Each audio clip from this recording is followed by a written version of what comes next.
somebody sat with a dodgy knee for years and they eventually see somebody when it's basically fallen apart. Do we see it as a sense of pride rather than, because you said Well, health is essential?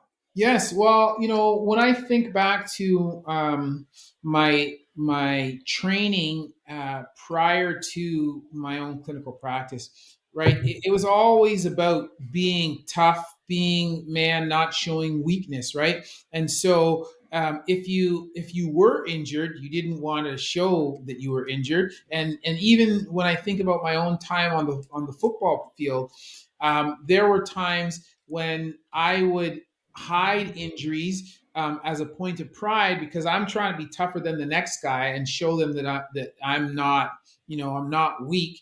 And uh, you know we carry that forward, but it does have an impact on our bodies. And there are so many occasions where I can think of people who, whether they're patients or people I've created content about, or even sometimes in my own with myself, that where we had something, we could have received treatment to make that thing better when it was manageable, but we did not do that out of a sense of pride or stupidity or whatever, a stubbornness, and then Mm-hmm. later it ends up being something that is unmanageable. I just recently did a piece of content on Ronnie Coleman, one of the greatest bodybuilders of all time.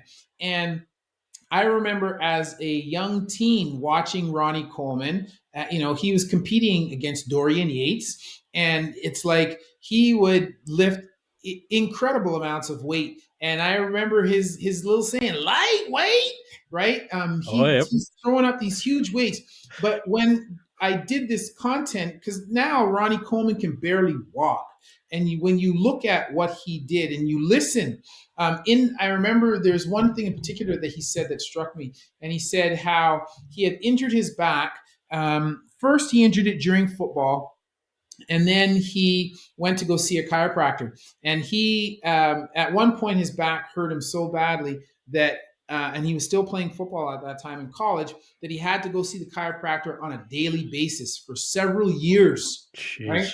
And I think to myself, dude, like, you could have just gone and seen a physician, get some imaging, and then treated that problem. And that, him doing that was the precursor that caused his eventual decline over the years to this condition that he's in now. And he could have just seen somebody and potentially have stopped that whole cascade of events, right? And it's such a Mm. shame. And it's not to say that, I needed him to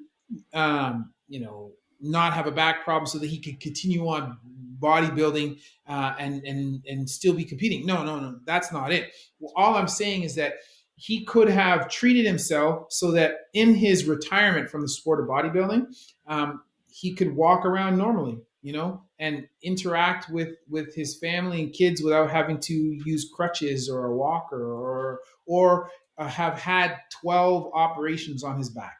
Could have it could have been different. Because I went to the Arnold's recently, the sports festival, and the number of people who were just devastated by injury, and it was almost like they continued through it because it was like a sense of pride or a competition.